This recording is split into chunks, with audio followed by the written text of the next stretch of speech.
மருத்துவம் முதல் பொறியியல் வரை உங்கள் கனவுகளுக்கு சரியான முகவரி Indira group of educational institutions. Call 9841385858.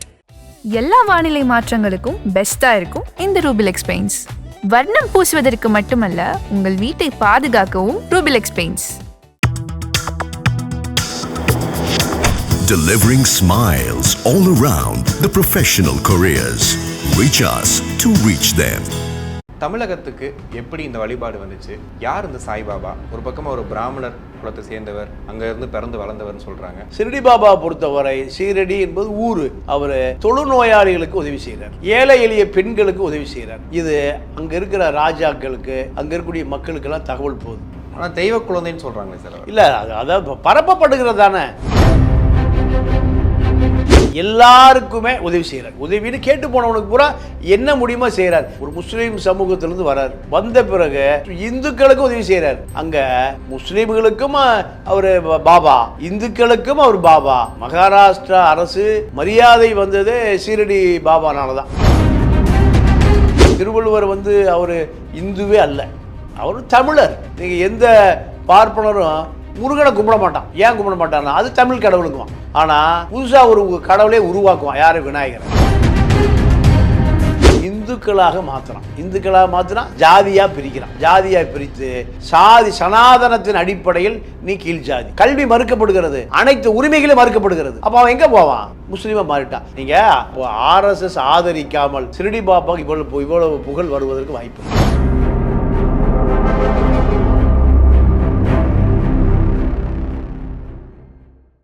ஆகாயம் தமிழர்களுக்கு வணக்கம். இன்று நம்மோடு மூத்த பத்திரிகையாளர் தமிழா பாண்டியன் இணைந்திருக்கிறார். வணக்கம் சார். வணக்கம். எப்படி இருக்கீங்க சார்? நல்லா இருக்கேன் சார். இப்போ சமீப காலத்தில் அப்படின்னு கூட சொல்ல முடியாது, ரொம்ப காலத்துக்கு அப்புறமா ஷீரடி சாய்பாபா அப்படின்ற அந்த ஒரு பர்டிகுலரான ஒரு கடவுளை இன்னைக்கு தூக்கி வச்சு கொண்டாடுறாங்க. தமிழகத்துக்கு எப்படி இந்த வழிபாடு வந்துச்சு? யார் இந்த சாய்பாபா? ஒரு பக்கமாக ஒரு பிராமணர் குலத்தை சேர்ந்தவர், அங்கேருந்து பிறந்து வளர்ந்தவர்னு சொல்கிறாங்க. உண்மை என்ன சார்? இல்லை, ஷீரடி என்கின்ற அந்த ஊரில் ஒரு முஸ்லீம் மதத்தை சார்ந்தவர். பாபா என்கின்ற பேர் கிறிஸ்துவர்களுக்கோ பார்ப்பனர்களுக்கோ சொந்தமானது அல்ல. பாபா, அதாவது பழனி பாபா, சாய் பாபா, ஷீரடி பாபா. பாபா என்பது இங்கே முஸ்லீம் மத முற்போக்காளர்களுக்கான அடையாளம் தான் பாபா. அதாவது கிழக்கு கடற்கரை சாலை முழுக்க முஸ்லீம் கடவுள் நிறைய இருக்கும், கிறித்துவ கடவுள் நிறைய இருக்கும். இவர்கள் எல்லாமே முஸ்லீம் மதத்தை பரப்புவதற்கும் கிறித்துவ மதத்தை பரப்புவதற்கும் ஒரு 500 ஆண்டுகளுக்கு முன்பு ஆங்கிலேயன் வந்ததுக்கு பிறகு வந்தவர்கள் தான். அதனால தான் நீங்கள் அந்த கடற்கரை ஓரம் இருக்கிற மீனவர்கள் முழுக்க கிறித்துவர்களாக இருப்பாங்க. தூத்துக்குடியில் பர்னாந்துங்குவாங்க, பெர்னாண்டஸ் பர்னாந்து, குரூஸ் பர்னாந்துங்குவாங்க. இதெல்லாமே முழுக்க கிறித்துவ மதம், முஸ்லீம் மதம், 2 மதம் அவர்களை காப்பாற்றியது. இந்து மதம் அவர்களை காப்பாற்றவில்லை. அதாவது இந்துவாக இருந்த தமிழர்கள், பூர்வீக அடையாளம் தமிழர்கள் தான். தமிழர்கள் இந்துவாக்கப்பட்டார்கள். இப்போ 1000 வருடங்களுக்கு பின்னாடி தான். 1000 வருடங்களுக்கு பின்னாடி அவர்களுக்கு இந்துங்கிற விஷயமே தெரியாது. இந்து என்பது பார்ப்பனர்களுக்கு சொந்தமான மதம், சனாதனத்தை தூக்கி பிடிக்கிற மதம்.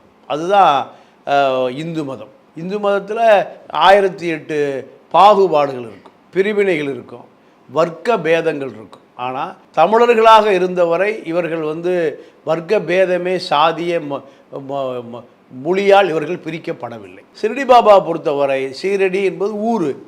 அவர் தொழுநோயாளிகளுக்கு உதவி செய்கிறார், ஏழை எளிய பெண்களுக்கு உதவி செய்கிறார்.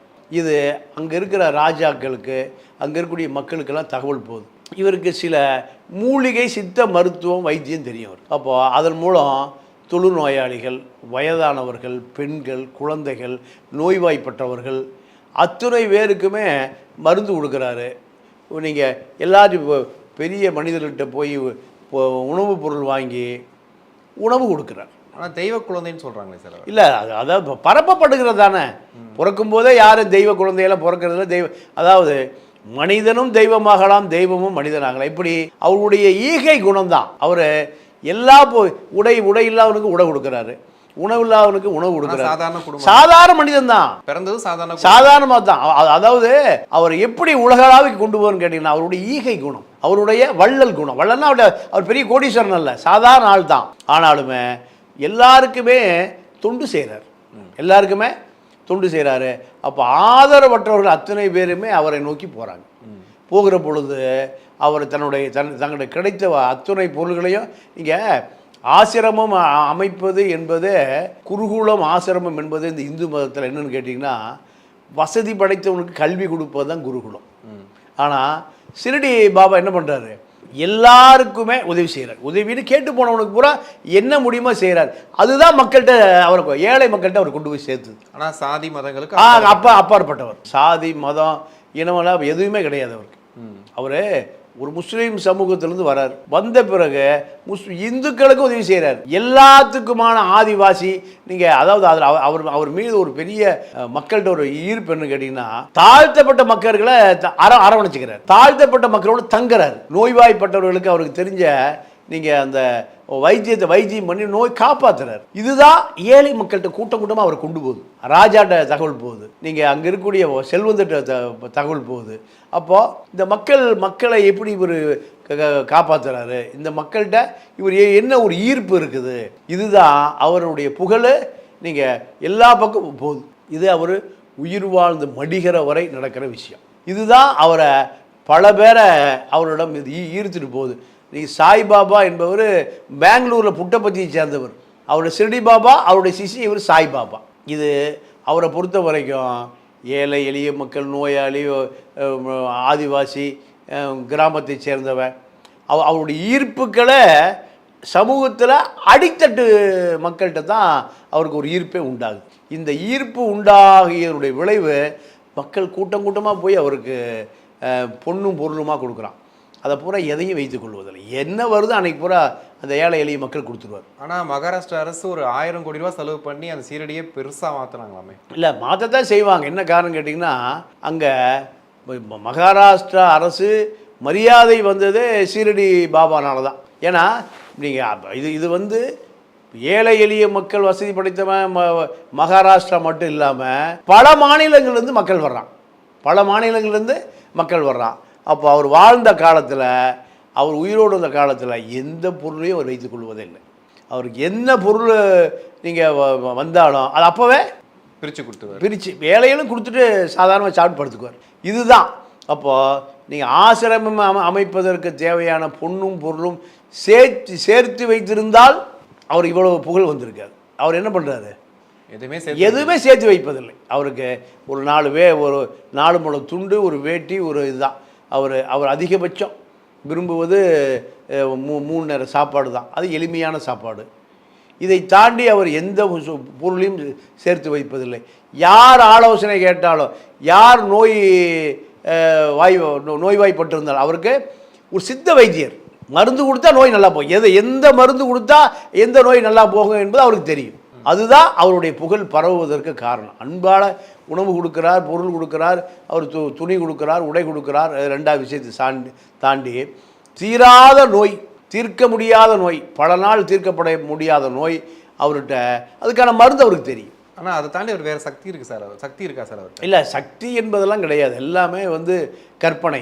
எந்த வேப்பெண்ணை கசக்கிற வேப்பெண்ணை அதான் சித்த வைத்தியம். இப்போ மருந்து தெரியும் அவருக்கு, சித்த மருந்து.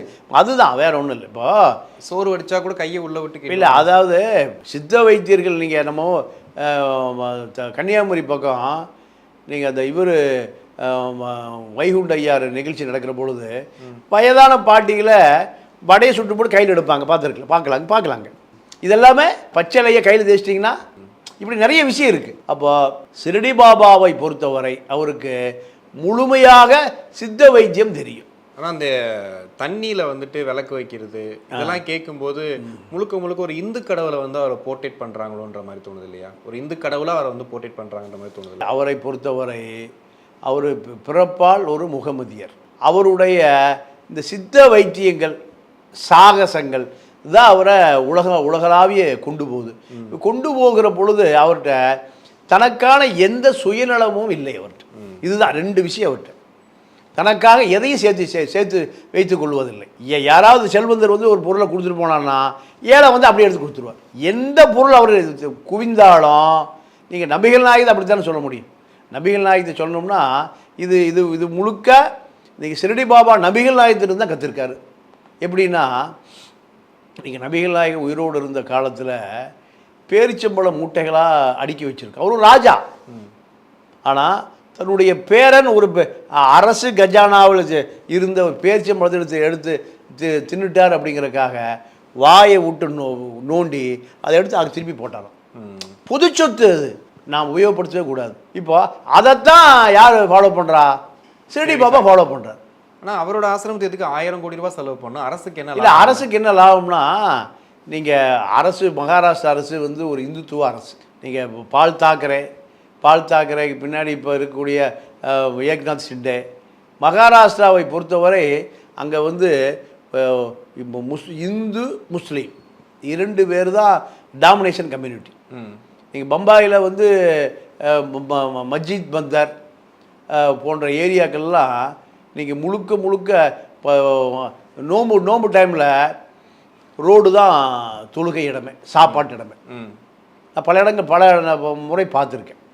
என்ன பண்ணுவாங்க, பல லட்சக்கணக்கான பேர் அந்த 6 மணிக்கு தெருவில் ரோட்டில் அவ்வளோ பேர் பள்ளிவாசல் போய் தொழுக முடியாது. என்ன பண்ணுவாங்க, ரோட்லேயே நீங்கள் பாயை விரித்து தொழுக ஆரம்பிச்சிடுவாங்க. முடிஞ்ச உடனேயும் அந்த நோன்பு திறக்கிறது எங்கே, அதே ரோட்டில் டிராஃபிக்கில் க்ளோஸ் பண்ணிடுவான். என்ன காரணம் கேட்டிங்கன்னா, அத்துணை லட்சம் முஸ்லீம்கள் சகோதரத்துவத்தோடு பழகக்கூடிய இடம் இது மும்பை. நீங்கள் ஹாஜி மஸ்தான் நம்ம ஊருக்கார், நீங்கள் ஹாஜி மஸ்தான் நம்ம ஊருக்கார் தான், தாவூத் இப்ராஹிம் முஸ்லீம் தான். அப்போ மகாராஷ்டிராவை பொறுத்தவரை இந்த முஸ்லீம்களை இப்போ உடைய வளர்ச்சியை தடுப்பதற்காக ஆரம்பிக்கப்பட்டதான் சிவசேனை. பால் தாக்கரே சாதாரண ஒரு பத்திரிகையில் ஒரு கார்ட்டூனிஸ்ட். முஸ்லீமுடைய டாமினேஷன் வந்து மும்பையில் கட்டுப்படுத்த முடியாத அளவுக்கு இருக்குது. என்ன காரணம்னா, வீரனுக்கு பூரா அவனுக்கு தான். நீங்கள் பம்பாயில் தான் நீங்கள் ஆப்கானிஸ்தான் பட்டாக்காரன் இருந்திருக்காங்க, பட்டானியர்ஸ். இந்த அதாவது வட்டிக்கு கொடுக்குற ஆட்கள், ரவுடிஸு, தாதா எல்லாமே யார், முஸ்லீம்ஸ் தான். பம்பாயை கட்டி ஆண்டவர்கள். நீங்கள் முகலாயர காலத்துக்கு பிறகு நீங்கள் இன்று வரை நீங்கள் பம்பாயை கட்டி ஆள்பவர்கள் பூராமே முஸ்லீம்ஸ் தான். நீங்கள் மராட்டிக்காரர் பூராமல் நீங்கள் வேலை செய்வான், அரசு வேலைக்கு போக மாட்டான். மராட்டிக்காரர்கள் பொறுத்த வரைக்கும் வியாபாரி பூரா குஜராத்திகள். எங்கே, பம்பாயில். அப்போ குஜராத்திகளுக்கு இணையாக வியாபாரிகள் யார், முஸ்லீம்கள் தான். அப்போ இந்த அரசியலை அந்த அரசியலை காலி பண்ணுறதுக்கு தான் மகாராஷ்டிரா அரசு என்ன பண்ணுது, இப்போ சிறுடி பாபாவுக்கு பிரம்மாண்ட கோயில் கட்டி அவரை முன்னிலைப்படுத்துது. என்ன அரசியல்னு கேட்டிங்கன்னா, முஸ்லீமாக இருந்து அவர் இந்துவாக அவரை தன்னை மாற்றிக்கொண்டார் என்று காண்பிப்பதற்காக. ஆனால் அவர் அப்படி தன்னை மாற்றிக்கொள்ளவே இல்லை. முஸ்லீம்களுக்கும் அவர் பாபா, இந்துக்களுக்கும் அவர் பாபா, கிறிஸ்தவர்களுக்கும் அவர் பாபா. இதுதான் அவருடைய சிறப்பு. அவரோட உடை என்ன சார்? சார் வெள்ளை வேட்டி வெள்ளச்சினா தலையில் ஒரு முண்டாசம். இப்போ நிறைய இடங்களில் காவி போட்டு இல்லை அது என்ன காரணம்னா, நீங்கள் இந்துத்துவ அரசியல் என்ன பண்ணணும்னு கேட்டிங்கன்னா, ஒரு பெரும்பான்மையாக அது இந்துவோ முஸ்லீமோ கிறிஸ்துவரோ பௌத்தரோ யாராக இருந்தாலும் மக்களால் நேசிக்கப்பட்டால், மக்கள் பெரிய அளவில் அவர்களால் ஈர்க்கப்பட்டால், நீங்கள் இந்துத்துவா அவர்களை உள்ளெடுத்துரும். நீங்கள் திருவள்ளுவருக்கு காவி ட்ரெஸ் போட்டான்ல, திருவள்ளுவர் வந்து அவர் இந்துவே அல்ல, அவர் தமிழர், அவரே ஒரு வள்ளுவர். வள்ளுவம் என்பது நீங்கள் ஒரு பிரிவுனா என்ன, உங்களுக்கு முக்தி அடைந்தவன், அதாவது வள்ளுவத்தன்மைங்கிறது என்பது அறிவு சார்ந்த தரத்தில்.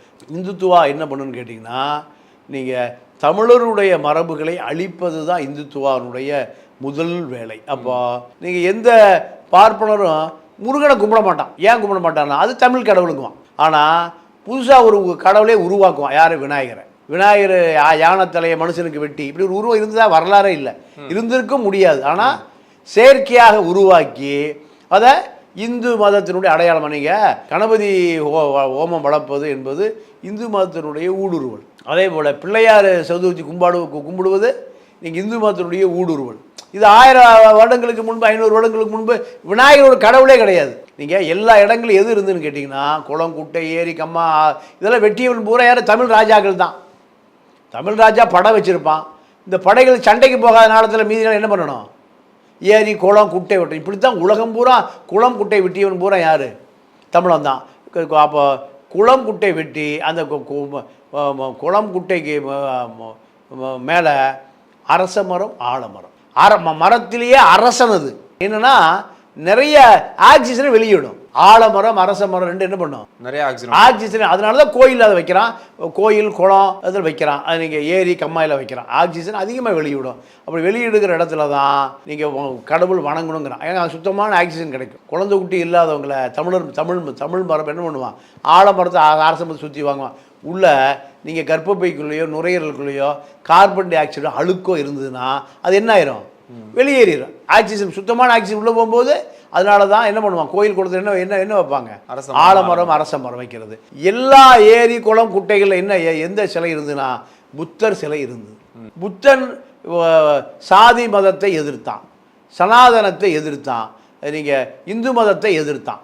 எதிர்த்ததற்கு பிறகு யார் புத்த மதத்தை தழுவினார்களோ, இந்து மதத்தை ஏற்றுக்கொள்ள மறுத்தார்களோ அவர்களை பூரா இந்த சனாதனம் என்று வந்த பிறகு அவர்களை பூரா கீழ் ஜாதி ஆக்கிட்டான். ஆனால் ஷிரடி பாபா வந்து கடவுள் மறுப்பு கொள்கையை வந்து ஆதரிச்சார், 100% ஆதரிச்சார். ஷிரடி பாபாவை பொறுத்தவரை அவர் ஒரே ஒரு விஷயம் என்ன கேட்டிங்கன்னா, இந்துக்களையும் அரவணைச்சார், முஸ்லீம்களையும் அரவணைத்தார், கிறிஸ்துவர்களையும் அரவணைத்தார், பௌத்தர்களையும் அரவணைத்தார். அதனால் அப்போ அவருக்கு எந்த கடவுளை முன்னிறுத்தினாலும் அவருக்கு இவ்வளோ பெரிய புகழ் வந்திருக்காரு. ஆனால் அவரே ஒரு இந்து கடவுளாக மாற்றுறாங்களே சார். அதான் நம்ம மீண்டும் என்ன சொல்ல வரோன்னா, இந்துத்துவா என்பது யார் மிகப்பெரிய மக்கள் செல்வாக்க அடைகிறார்களோ அவர்களை இந்துத்துவவாதிகள் அரவணைத்துக்குவோம். இன்னும் கொஞ்ச நாளையில் அப்துல் கலாமை ஷிரடி பாபாவுக்கு என்ன நேர்ந்ததோ அதே நிலைமை யாருக்கு நேர்க்கும்?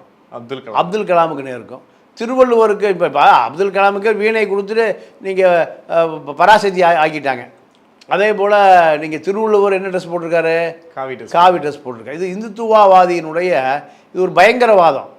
நீங்கள் ஒரே ஒரு விஷயம் என்னென்னா, தமிழர்களாக இருந்தவர்களை 100 கோடி பேரை நீங்கள் இந்து மதத்திலிருந்து வெளியே தள்ளியவர்கள் பார்ப்பனர்கள். இது 1000 வருஷத்துக்குள்ள 2000 வருஷத்துக்குள்ள, வேறு ஜாஸ்தியெலாம் இல்லை. எப்படின்னு கேட்டிங்கன்னா, இப்போ பார்லிமெண்ட்டுக்குள்ளே நீங்கள் இந்தியா, இலங்கை, பங்களாதேஷ், பாகிஸ்தான், ஆப்கானிஸ்தான் சேர்ந்து அகன்ற பாரதம்னு உள்ள மேப் போட்டு வச்சுருக்காங்க. நேபாளி கூட சொல்லியோ என்னையா பாரதம்னு ஏன் ஊரை போட்டு வச்சுருக்கீங்கிறான். யார்? இப்போ நேபாளி சொல்லிட்டான். இப்படி அப்போது இந்த ஆர்எஸ்எஸ் இந்துத்துவவாதிகள் என்ன பண்ணுறான்னா, தமிழர்களாக இருந்தவர்களை இந்துக்களாக மாற்றுறான். இந்துக்களாக மாற்றினா ஜாதியாக பிரிக்கிறான். ஜாதியாக பிரித்து நீங்கள் சனாதனத்தின் அடிப்படையில் நீ கீழ் ஜாதி, நீ வந்து உழைக்க மட்டுமே படைக்கப்பட்டவன், உனக்கு வந்து எந்த விதமான வாழ்க்கையில் இருக்கக்கூடிய எந்த விதமான அந்தஸ்து அதிகாரமும் உனக்கு கடவுளால் மறுக்கப்பட்டது. இப்படி சொன்ன பிறகு குருநானக் என்ன பண்ணுறாரு? பஞ்சாப் குருநானக்கு 1000 வருடங்களுக்கு முன்பு நான் அவர் எல்லாமே புத்த மதத்தை தழுவியவர்கள் தான், நான் இந்து மதத்திலிருந்து வெளியேறுகிறேன் அப்படின்னு சொல்லி அவருக்குன்னு ஒரு கலாச்சாரத்தை உருவாக்கி 10 கோடி பேர் வெளியே போயிட்டான். யார்? பஞ்சாபிகள். பஞ்சாப் மதம் உருவாக்கப்பட்டது ஒரு 1500 ஆண்டுகளுக்கு முன்பு தான். குருநானக் என்பவர் நீங்கள் இப்போ பிரிக்கப்படாத இந்தியா பாகிஸ்தானில் இருக்குது, அதில் அவர் எத்தனை கோடி பேரை கூட்டிகிட்டு போயிட்டார்? 10 கோடி பேரை கூட்டிகிட்டு போயிட்டார். பாகிஸ்தானில் நீங்கள் 18-20 கோடி பேர் முஸ்லீம்கள்.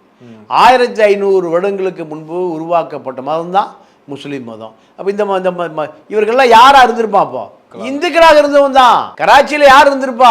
அப்போ 20 கோடி பேர் எங்கே போயிட்டான்? இன்னைக்கு இந்தியாவுக்கு எதிரியாக வந்தான். இதை செய்தவர்கள் யாரு? இந்த இந்துக்கள் தான், இந்த பார்ப்பனர்கள் தான். இந்தியாவில் இருக்கா சார் 25 கோடி மக்கள் இருக்காங்களா முஸ்லீம்கள்? இந்த இந்தியாவில் 25 கோடி முஸ்லீம்கள் என்ன அரபுலேருந்து வந்தவர்களா? யார் அவருங்க? நம்ம சகோதரர்கள். அவன் ஏன் போனான்னா, நீங்கள் அவனை சமூகத்தில் அடித்தளத்தில் வச்சுருந்த நீ இந்து மதம் என்ன பண்ணுது? அன்டச்சபிள், தொட்டா தீட்டு, நீ தள்ளி நில்லு, கல்வி மறுக்கப்படுகிறது, உனக்கு அனைத்து உரிமைகளும் மறுக்கப்படுகிறது. அப்போ அவன் எங்கே போவான்? முஸ்லீமாக மாறிட்டான். இப்போ ரீசெண்ட் டைமில் சார் சாய்பாபா அந்த சிலையை பார்த்தா இப்போ ஒரு கடைக்கு போய் ஒரு சிலை வாங்குறோம்னு வச்சுக்கோங்களேன், நிறைய கடவுள்கள் இருந்தால் கூட சாய்பாபா சிலை தான் அதிகமாக வந்துட்டு வாங்கிட்டு போகிறதா சொல்கிறாங்க. ஒரு ரீசெண்ட் டைமில் ரொம்ப அதிகமாக வந்து சாய்பாபா வழிபடுறதா சொல்கிறாங்க, குறிப்பாக இந்துக்கள் வழிபடுறாங்கன்னு சொல்கிறாங்க. இதை எப்படி பார்க்குறது? தமிழருடைய கலாச்சாரத்தை தரைமட்டம் பண்ண வேண்டும், தமிழர்கள் மீது ஒரு கலாச்சார தாக்குதலை நடத்த வேண்டும். இதுதான் இந்துத்துவ அரசியலினுடைய உச்சகட்டம். நீங்கள் காஷ்மீர் தலைநகர் பேர் என்ன? திருநகர். இப்போ அதுக்கு என்ன பேர்? ஸ்ரீ. எப்போ வந்து ஸ்ரீ? உலகத்தையே கட்டி ஆண்ட தமிழனுடைய வரலாற்று எச்சங்களை எல்லா பக்கம் கூட்டு வந்திருக்கான். அருணாச்சல் பிரதேஷ் எங்கே இருக்குது? இந்தியாவினுடைய வட கிழக்கில் இருக்கிறதுக்கு அந்த ஸ்டேட்டுக்கு பேர் என்ன? அருணாச்சல் பிரதேஷ். இது ஹிந்தி பேரா இல்லை மராட்டி பேரா உருது பேரா? என்ன பேர்? தமிழ் பேர். அப்போ தமிழனுடைய நாகரிகம் என்பது உலகளாவிய நாகரிகம். இதை நீங்கள் ஒரிசா பாலு சொல்கிறார், பல ஆயிரக்கணக்கான லட்சக்கணக்கான ஊர்களில் தமிழ் பேர் இன்றைக்கும் இருந்து கொண்டே இருக்கிறது, பல நாடுகளில். அப்போ தமிழர்கள் பயணம் செய்த இடங்களில் தன்னுடைய அடையாளத்தை விட்டு விட்டு வந்திருக்கிறான். அப்போது ஷிரடி பாபா உடைய சிலையை நீங்கள் அதிக அளவு நீங்கள் பாண்டிச்சேரி போகிற வழியில் பார்த்தீங்கன்னா நிறைய கோயில் உருவாக்கி வச்சுருக்கான். ஆர்எஸ்எஸ்ஸே செலவு பண்ணி இடம் வாங்கி கோயில் உருவாக்குறான். ஏன் திட்டமிட்டு பண்ணுறான்? நீங்கள் முருகன் கோயிலே இல்லை, இவை அழிஞ்சு போச்சே, எங்கே இருக்கான்னு பாருங்கள். விநாயகர் கோயில் தான் இருக்குது. முருகன் கோயில் பூரா நீங்கள் என் முருகன் சிலையே வைக்கிறது இல்லை, முருகன் சிலையே இல்லை, முருகனை மறந்தாச்சு. முருகன் பேர யாரை வச்சுருக்காங்க? விநாயகன் தான். புத்தருடைய சிலை இருந்த எல்லா உலகத்தில் இருக்கக்கூடிய எல்லா குளம் குட்டை எல்லாத்தையும் எடுத்துட்டு யார் சிலை வைக்கிறான்? விநாயகர் சிலை வைக்கிறான். ஷிரடி பாபா வந்து இறந்த பிறகு கூட அவரோட இறந்ததுக்கு அப்புறமா ஒரு மோதல் ஏற்பட்டதாக சொல்கிறாங்களே சார், உண்மையா சார் அது? இல்லை, அதாவது அவருடைய மரணத்திற்கு பிறகு அவரை முழுசாக முக்தி அடைந்து விட்டார். முக்தி அடைந்த பிறகு அவரை நீங்கள் நம்ம வள்ளலாரை செய்ததை போல் நீங்கள் சூடம் சாம்பிராணி வைத்து அவரை எரித்து விட வேண்டும் என்று விரும்புகிறார்கள். ஆனால் அதை ஒரு குரூப் தடுக்கிறாங்க. அதுதான் சண்டை. ஆனால் அவர் தன்னை எரிக்க சொல்லி கடைசி வரை யாரையும் சொல்லவே இல்லை. வள்ளலார் கதை என்ன நடந்தது? வள்ளலார் முக்தி அடைந்த பிறகு தன்னை அடக்கம் செய்ய சொல்கிறார். ஆனால் என்ன நடந்தது? சூடத்தை போட்டு பார்ப்பனர்கள் என்ன பண்ணுறான்? எரிக்கிறான். எரிப்பது என்பது தமிழர் மரபல்ல. எரிப்பது என்பது யாருடைய மரபு? பார்ப்பனர் மரபு. ஒரு சடலத்தை எரிப்பது என்பது நீங்கள் தமிழர்கள் அந்த காலத்தில் வயசானவனை கூட முதுமக்கள் தாலியில் வச்சிருவான். முதுமக்கள் தாலியில் வைத்திருவான். இதுதான் தமிழருடைய மரபு. எரிப்பு நாடோடி கூட்டத்திற்கு நீங்கள் திருப்பி வந்து எங்கே அவனை அடக்கம் பண்ணணும்னு பார்க்கவே முடியாது. யார்? மாடு மேய்க்கிற பார்ப்பன கூட்டம் என்பது நீங்கள் நாடோடி கூட்டம். நாடோடி கூட்டம் என்ன பண்ண? தன்னுடைய இறந்து போனவனை எரிச்சிடும். இது அவர்களுடைய வழக்கம். ஆனால் ஷிரடி பாபாவை எரிப்பதா புதைப்பதா என்பதுதான் சண்டை. அவனை அவர் கடைசி வரைக்கும் என்ன செய்ய சொல்கிறாரு? எரிக்க சொல்ல. ஆனால் எரிக்க வேண்டும் என்பதுதான் ஆர்எஸ்எஸ் பார்ப்பனர்களுடைய சித்தாந்தம். நீங்கள் பெங்களூரில் புட்டபர்த்தி சாய்பாபா என்ன பண்ணார்? அவருடைய சிஷியன் ஷிரடி பாபாவை பார்த்து தன்னுடைய முக்தி வாங்குறார். முக்தி வாங்கிட்டு அதே தான் அவர் சாய்பாபாவை இங்கே மாற்றுறார். எங்கே? புட்டபர்த்தியில் பெங்களூரில் மாற்றி கொண்ட பிறகு அவர் முழுக்க சாய்பாபாவுடைய போதனைகளை பூரா கமர்ஷியலாக மாற்றுறார். ஃபுல்லாக கமர்ஷியலாக பணம் கணம் காசு வைடூரியம் சொத்து நிலம் பழம் எல்லாம் மாற்றுறார். ஆனால் ஷிரடி பாபா கடைசி வரை தனக்காக அந்த சட்டை வேட்டியை தவிர வேறு எதுவுமே இல்லை. இன்னொரு விஷயம் சார், இப்போ வந்துட்டு நம்ம ரொம்ப காலமாக சொல்லுவோம் பணக்கார கடவுள் அப்படின்னா வந்து திருப்பதி வெங்கடாச்சலபதி சொல்லுவோம். இப்போ ரீசெண்ட் டைம் பார்த்தீங்கன்னா செலிபிரிட்டி கடவுள் அப்படின்னா வந்துட்டு சாய்பாபா தான் இருக்கார். எங்கே பார்த்தாலும் சாய்பாபாவோட சிலை இருக்கும். ஒரு நடிகர் வீட்டுக்கு போனால் கூட சாய்பாபா சிலை இருக்கும். இப்போ ரீசெண்டாக ஜெயம் ரவி வீட்டில் கூட பார்த்தீங்கன்னா கோயிலே உள்ள கட்டியிருக்கதா சொல்கிறாங்க. இதுக்கு என்ன காரணம் நினைக்கிறீங்க?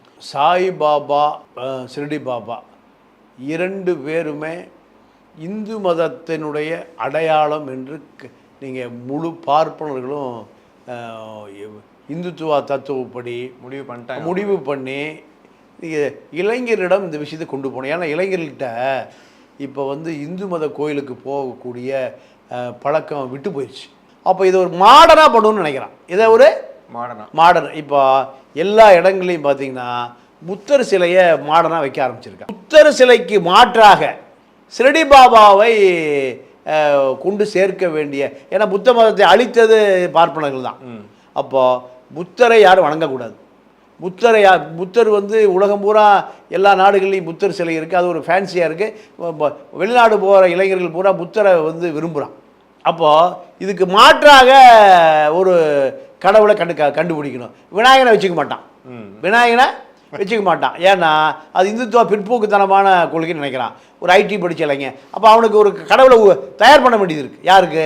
இந்துத்துவ ஆட்களுக்கு, நம்ம சவார்கர் கும்பலுக்கு. அப்போ அவன் யார் எடுக்கிறான்? ஷிரடி பாபா தான் முஸ்லீம் தான் எடுக்கிறான். என்ன காரணம் கேட்டிங்கன்னா, இது மக்களால் ஈர்க்கப்படுது, மக்களால் நேசிக்கப்படுது. அப்போ புத்தர் சிலையை வைக்காத, புத்தர் சிலையை வைக்காத, புத்தர் சிலைக்கு பதிலாக யாரை வை? ஷிரடி பாபா. ஷிரடி பாபா வை. சிவசேனாவுக்கு இது பிடிக்காது. சிவசேனா எதிர்ப்பாங்க எப்பவுமே அவங்கள. இல்லை இப்போ ஆர்எஸ்எஸ்னாலே சிவசேனா அதில் வந்துடுது இல்லை, சிவசேனாவோ அதில் வந்துடும். நீங்கள் ஆர்எஸ்எஸ் ஆதரிக்காமல் ஷிரடி பாபாவுக்கு இவ்வளவு புகழ் வருவதற்கு வாய்ப்பில்லை. அது நீங்கள் இந்துத்துவா கொள்கையினுடைய அடையாளம் தான் சிவசேனா. சிவசேனா என்பது முஸ்லீம்களுக்கு எதிரான கட்சி. பால் தாக்கரே உயிரோடு இருந்த காலத்தில் பம்பாய் விட்டு அவர் எங்கேயுமே போனால் முஸ்லீம் கொன்னுருவான்னு பயந்தார். எங்கே அவர் நினச்சிருந்தா தமிழ்நாடு சுற்றுப்பயணம் மாதிரி பால் தாக்கரே டோட்டல் மும்பைக்கு போயிருக்க முடியும். அவர் பீக்கில் இருந்த காலத்தில் 60 எம்எல்ஏக்கு மேலே அவர் ஜெயிக்கவே இல்லை. என்ன காரணம் கேட்டிங்கன்னா, பம்பாய் விட்டு அவர் எங்கேயும் வெளியே போக மாட்டார். போனால் முஸ்லீம்கள் கொன்னுருவான்னு பயம் அவருக்கு. பால் தாக்கரே அவர் அறிக்கை விட்டாருன்னா அரபு நாடுகள் 26 நாடுகளில் பற்றிக்கும். முஸ்லீம் எதிர்த்து அறிக்கையை விடுவார். இதற்காகத்தான் அவர் உருவாக்கி வச்சிருந்தார். யாரு? ஆர்எஸ்எஸ். அவர் காவி ட்ரெஸ்ஸு, காவி சட்டை, காவி வஸ்திரம், கழுத்தில் காவி கொட்டை, காலில் கட்டை, தலையில் மொட்டை சொட்டைன்னு அவர் பொறுத்த வரைக்கும் ஒரு இந்துத்துவ அடையாளம் தான். யார்? பால் தாக்கரே. அப்போது முஸ்லீம்களுக்கு எதிரான அரசியல் எங்கே? மகாராஷ்டிராவில், அது பம்பாயில். அதுக்காகத்தான் ஆர்எஸ்எஸ் அவரை உருவாக்கி வச்சுருந்தான். இப்போ ஷிரடி பாபா புகழ் எல்லா பக்கம் பரவி மக்கள் ஏற்றுக்கொண்டான். எல்லா மக்களும் ஏற்றுக்கொண்ட பிறகு அவனை புதுசாக ஒரு கடவுளை திணிக்க முடியாது. அதனால் பார்ப்பனர்களை அவரை ஏற்றுக்கிட்டான். மக்களை அவர் ஷிரடி பாபா கும்பிடாதீங்கன்னா இந்து மதத்துக்கு எதிராக வந்துடுவான். விநாயகர் சிலை தூக்கி தெருவில் வீசிடுவான். விநாயகர் சிலையை தூக்கி தெருவில் வீசிடுவான். அப்போ சரி, மக்கள் எப்போவுமே மக்கள் ஏற்றுக்கொண்டதை பார்ப்பனர்கள் ஏற்றுக்கொண்டுவாங்க. ஷிரடி பாபாவை மக்கள் ஏற்றுக்கொண்டார்கள். ஏற்றுக்கொண்ட பிறகு பார்ப்பனர்களும் ஏற்றுக்கொண்டார்கள். நீங்கள் ஆங்கிலேயன் கொச்சியில் இறங்குறான். கொச்சியில் இறங்கி ஈஸ்ட் இந்தியா கம்பெனி, கிழக்கிந்திய கம்பெனியில் வேலை வேணும் சொன்ன பிறகு அத்தனை பார்ப்பனர்களும் அப்படியே கிறித்துவ மதத்தில் மாறுறான். அவர்கள் தான் கேத்தலிக் சிரியன்ஸ். யார்? எல்லாம் யார்? பிராமணர்கள். அவனுக்கு அதிகாரத்தை நோக்கி, அதிகாரம் எங்கே இருக்கோ தன்னை அங்கே ஈடுபடுத்திக்கும். அந்த கொள்கை கோட்பாடுகள் ஒன்றுமே கிடையாது. இதுதான் நீங்கள் பெரியார் அடித்து சொல்கிறார். ஆக ஷிரடி பாபா ஒரு முஸ்லீமாக பிறந்தாலும் நீங்கள் சாய்பாபாவை போன்ற பல பேர் அவரை கடவுளாக ஏற்றுக்கிட்டான், பல பேர் அவரை டிவோட்டிஸ் ஆக்கிட்டான், பல பேர் அவரை ஏற்றுக்கொண்டு ஆரம்பிச்சிட்டான். மக்கள் கூட்டமாக வர்றான். அப்போ அவரை மறைக்க முடியாது, அவரை எதிர்க்க முடியாது.